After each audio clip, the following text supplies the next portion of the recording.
Let's get to know more about what she's going to share today. I'll not share it with you. I'll let ma'am share it from her side. I will keep that a secret. Hello, ma'am, and welcome to the session, dear. Thank you, Crystal. Ma'am, I just give a small introduction about you, just a little more deeper. Uh, for all our friends to understand as to who you are, if they are quite new to the session that you're sharing today with us. Dear friends, our guest is Mrs. Leela Ramesh. She's joining us all the way from California, USA. A very dedicated person to whatever she undertakes. It could be either writing, it could be either talking to people, serving the society in the right way, or being a senior faculty in with regard to the art of living. So here she is a wonderful writer, author, poetess, and above all, a wonderful human being to bond with friends. That's the little briefing that I could give you.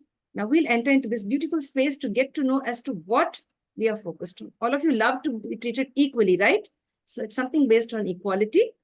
We'll get to know more about it from ma'am. Ma'am, over to you, dear. We'll begin the session. Okay. Since you spoke about equality, today I thought I will speak about the concept of Ardhanarishwar. Ardhanarishwar is about gender equality. Everybody loves to listen to stories, right? So let's begin with a story. Before that, probably the concept of Ardhanarishwar. And when you break up the word, it is Ardha. Ardha means half. Nari is a woman. Ishvara is a male and Nari is a female. So it is half male, half female.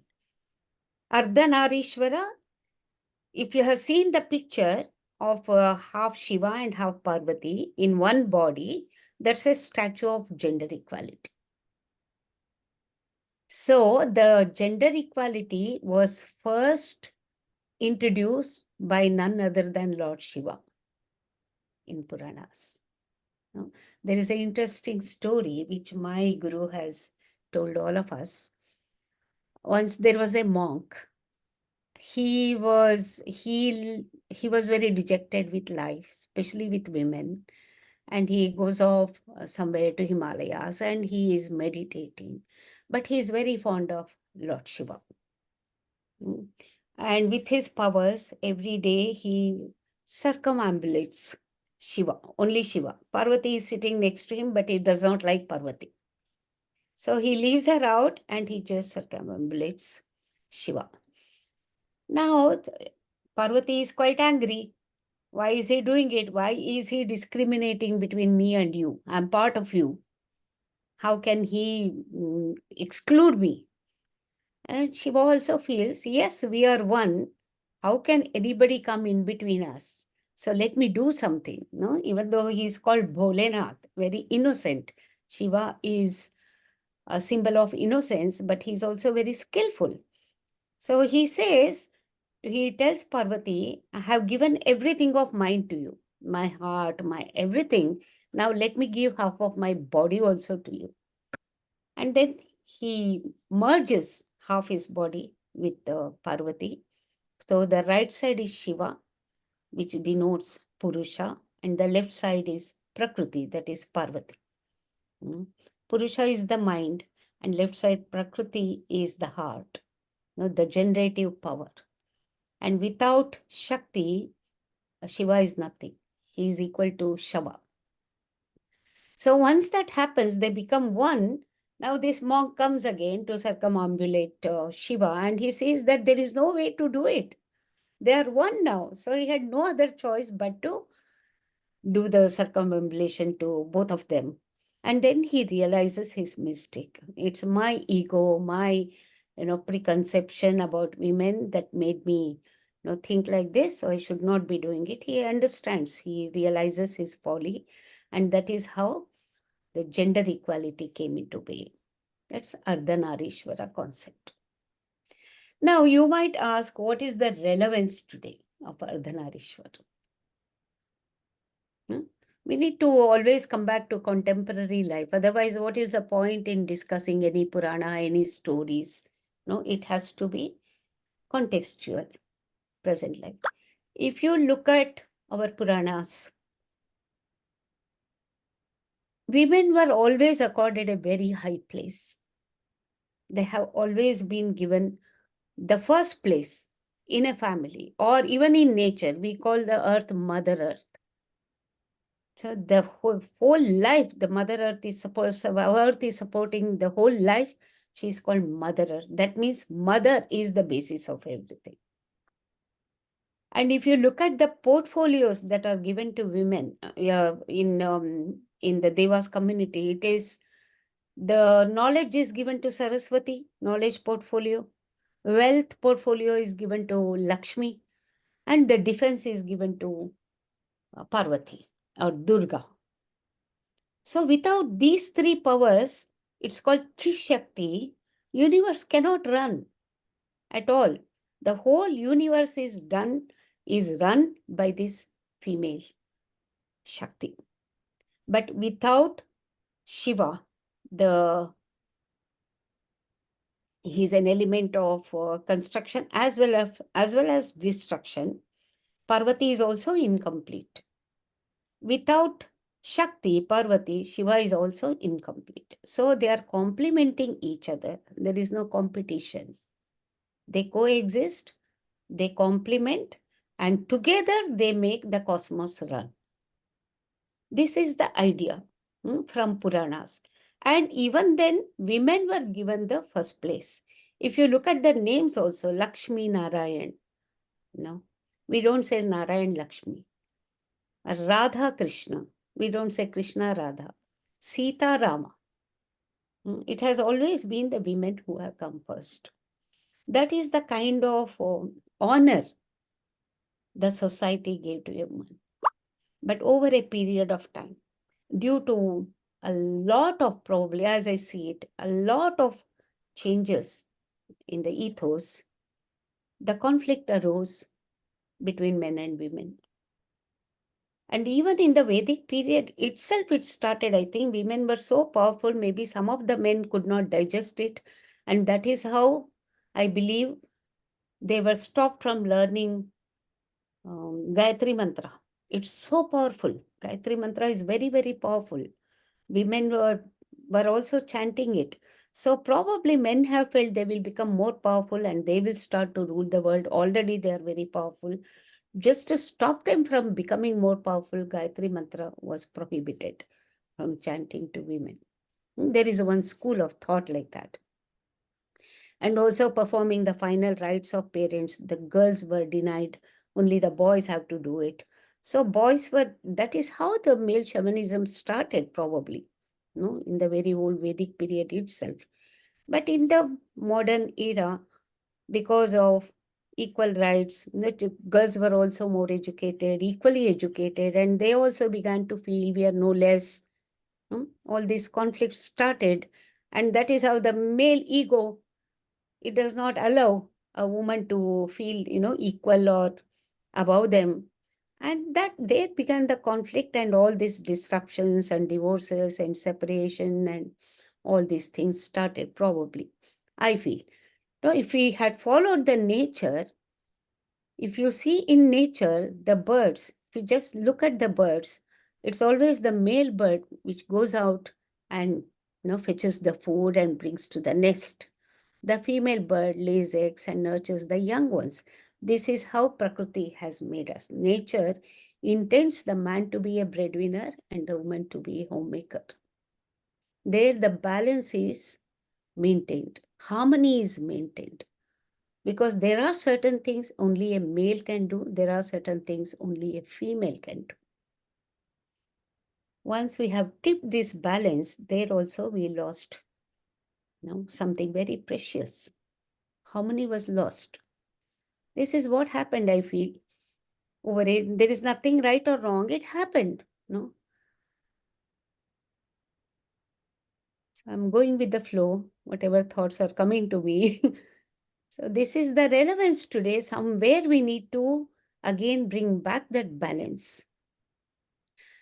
Especially looking at the divorces that are happening, the rate at which divorces are happening for very valid reasons or for flimsy reasons also. Both are happening. I feel somewhere we women also need to be more aware how to handle a man's ego. Maybe it will again give rise to some controversy, but I would still like to say it. No? Gurudev also has said the recipe for a good marriage, a healthy marriage, is never hurt the ego of a man. A wife should never hurt the ego of a man. She should always tell him, "You're the most intelligent person I have seen. Hmm?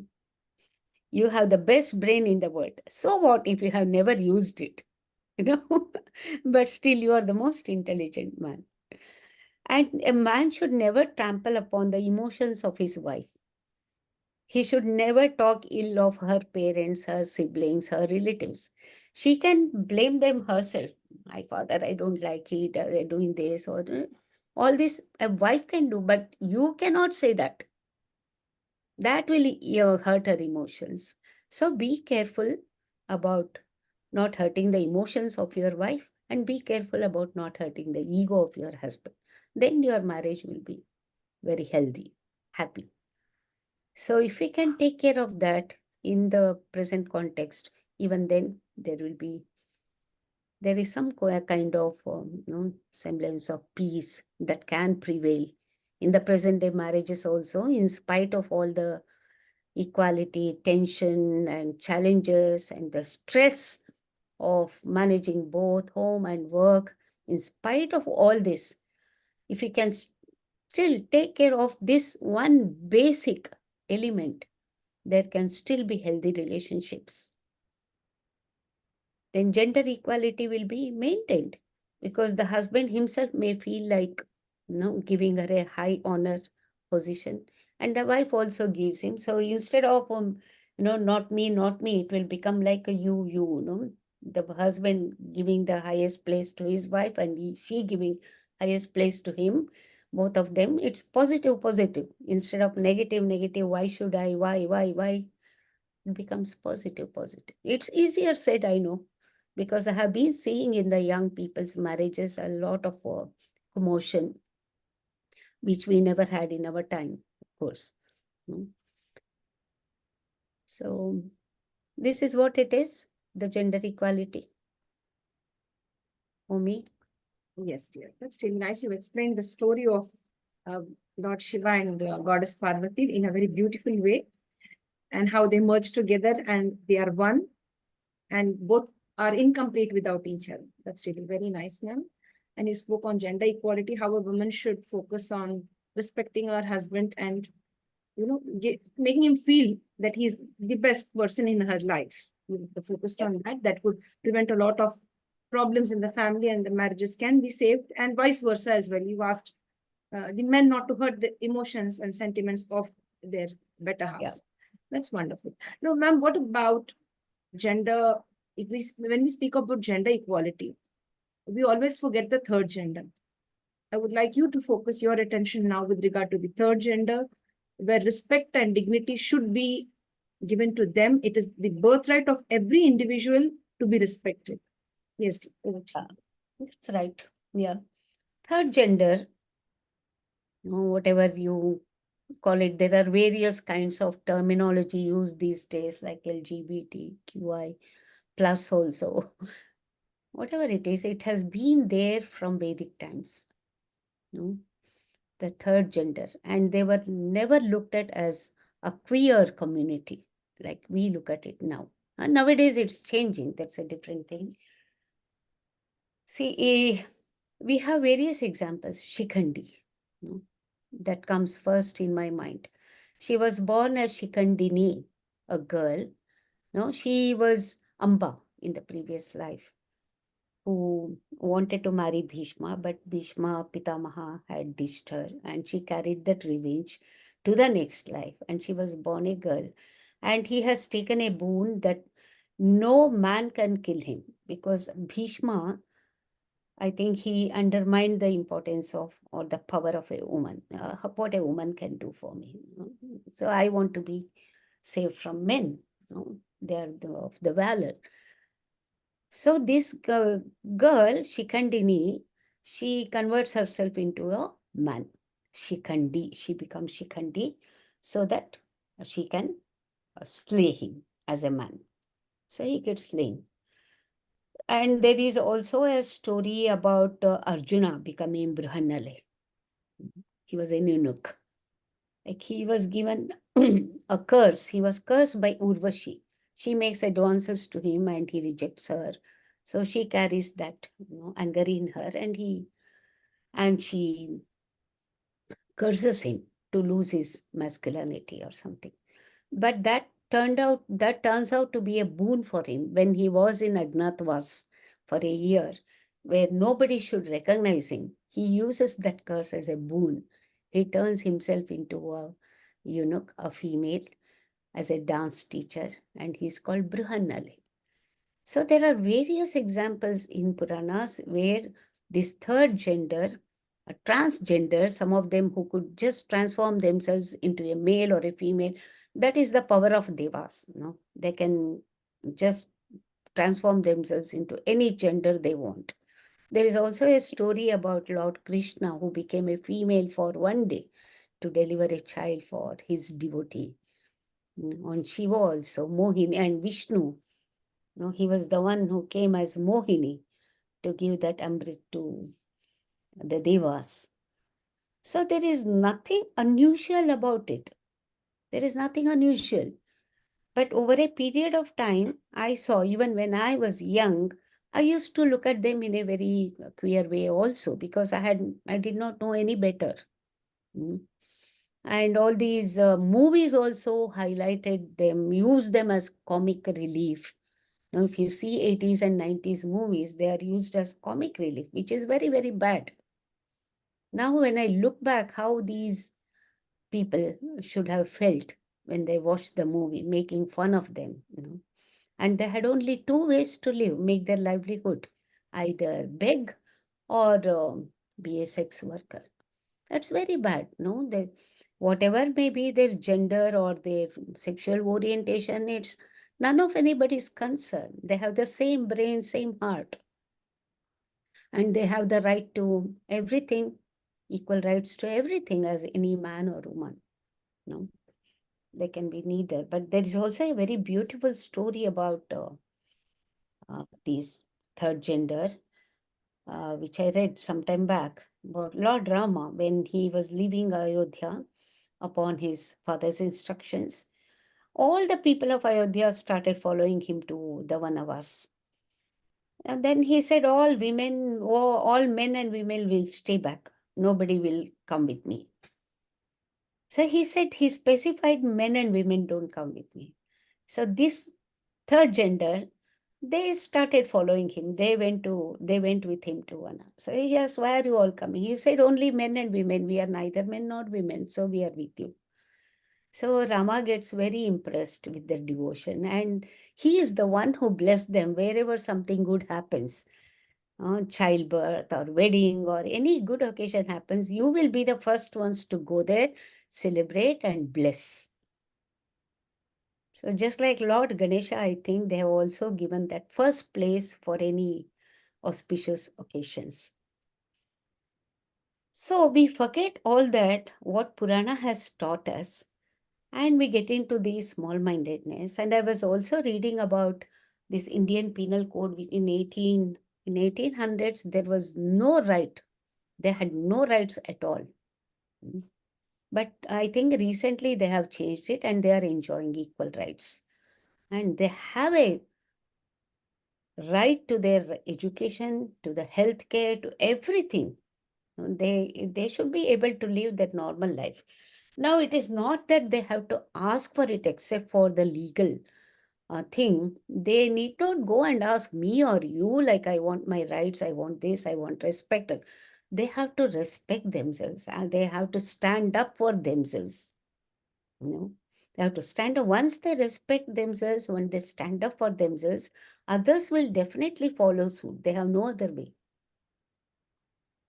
And it's happening. It's not that it's not happening. It's nowadays nobody looks at them like any queer community. That queer word should go. Even when we teach grammar in schools, Crystal, we have taught three genders: masculine, feminine, and neutral gender. So it's very normal having three genders. But then we had to fight so much. They have to fight so much for themselves, for their birthright. Yeah. So Yes. gender equality is not only between men and women, it's between all three genders. Yeah. It's there already. And all everybody needs is only love. Finally, it boils down to love. Yeah. Yes, dear. That you really explained that very well. You even added the grammar touch over there that makes it more special. Merging the traditional and the modern approach both. Mhm. In fact, everyone have to be respected in the right way. And you gave beautiful stories you've explained connected with that. That's really wonderful, ma'am. I'd like to add this one point about Manjamma Jogati. Mm. She was awarded the Padma Shri, the fourth highest civilian award of Republic of India in the year 2021. Yeah. Like, people have begun to accept the third gender and respect them. It's not only in the hands of the government or the higher ups of India or the higher officials of India. Every single individual, when we see them passing besides us, we should just respect them, not look at them in a strange way, accept them and not say some profane words or harsh words. Yeah. Let's be the change. Let's not want the change. Let's be the change. Let's start doing it from today. That would really be nice. Any final message that you'd like to share, ma'am, with regard to Ardhanareshwara session that we had today? So the point is made. Now, concluding this with your Manjama example, that's a very beautiful thing. If she has been awarded the Padma Shri award, that says it all. The Indian Penal Code had actually marginalized them, excluded them from all their rights. But I think in 2017, everything was amended and they have been given their place. So there is nothing more to fight for, whether it's a man or a woman or a third gender. We just need to stand up for ourselves, respect each other, respect one another, honor one another, put another on the high stool so that you can also rise above that. There is no point in fighting for superiority or inferiority. I would like to conclude with another story. This looks like a day of stories. I just remembered this story on the spot, which I like very, very much. Once there was the Mahishasura. We all know that Mahishasura was troubling everybody, slaying all the people, and lot of women were losing their husbands. So they pray to Parvati, you know, save us, save us, save us.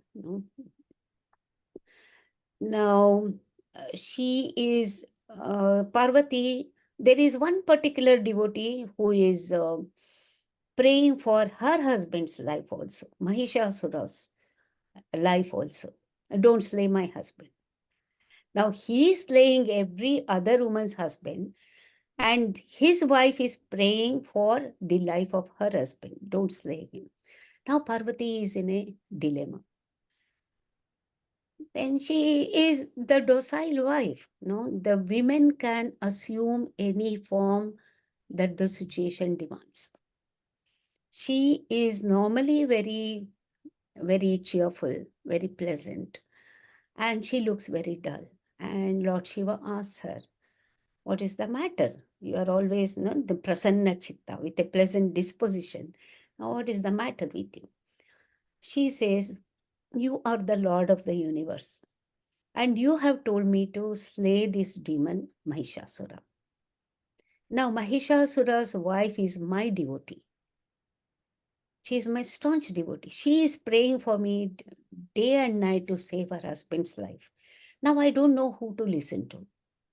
Whether I have to fulfill my devotee's wish or you being the Lord of the universe, how can I not follow your order?"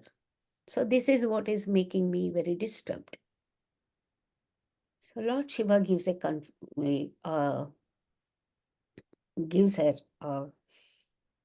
what do you say, the solution for this.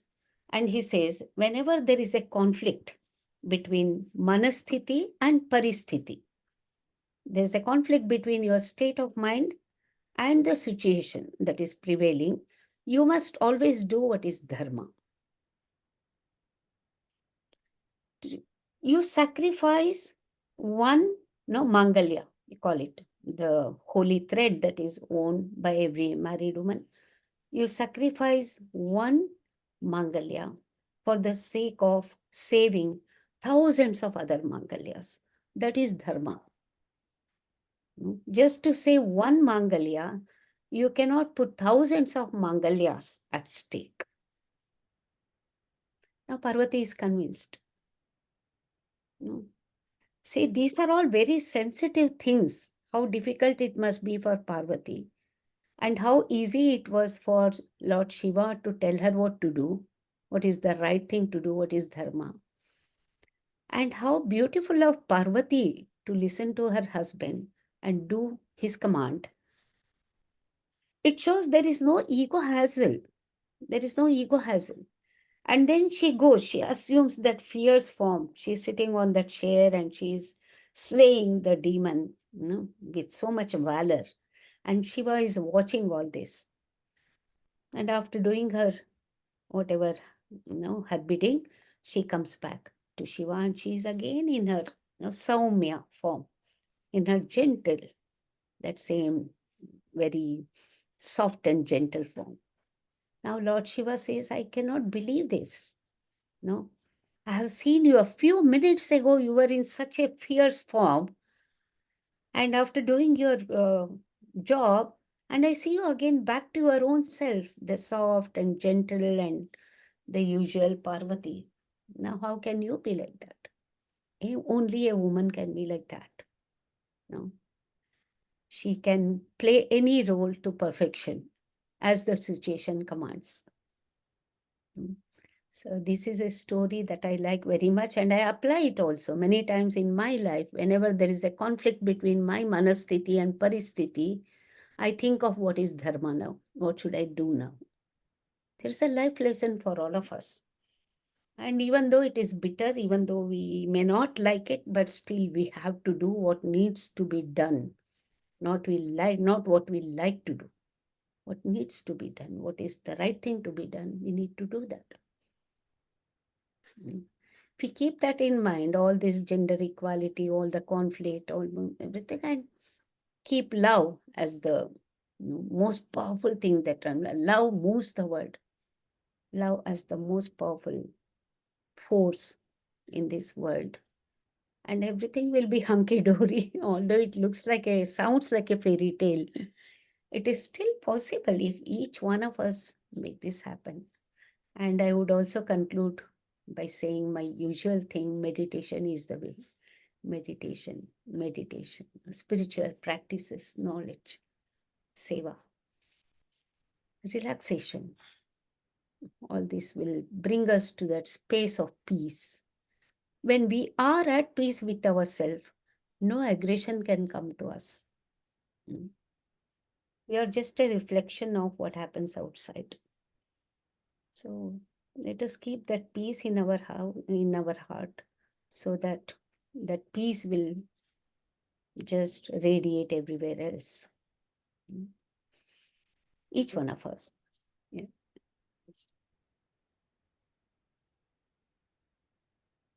That's really wonderful, ma'am. Manasthiti and Parasthiti. You've explained that so well. Many of us are in that situation. And you gave an example, like you follow dharma. The good of all should be there. Even if you want to say 1%, but then others are suffering because of that 1%, then take the decision to save the majority. So that Yes. was one conflict in my head, which I had for many days. So you've just unnoted things for me very personally and for everyone with this session. You see, you never know like where you get that enlightenment and from whom. So when you have situations like this in your own life, what to decide, what to take, you should take the decision that helps many people. You've given the example of the sacred thread, like that Mangalya, you say. I think it's the Mangal Sutra which you meant to say, am I right? Mangal Sutra. Yeah. That yellow thread, the gold. Yes, yeah. Wonderful, wonderful, ma'am. This one. Yeah. Yeah, thank you so much. You really you made it very clear to us with all the stories. And in fact, you're a wonderful storyteller. If somebody sits with you, they would like get immersed in that, and they would also visualize the way you share it. They begin to visualize the situations that you share. You're a great storyteller. That's really very nice, ma'am. We thank you so much for speaking on equality, and this shows that we have to respect everyone. We have to learn it. If you don't have it, let us learn it, my dear friends. We thank ma'am for being with us, and we love you to spend many more sessions with us and enlighten us and empower us in the right way. Thank you, dear.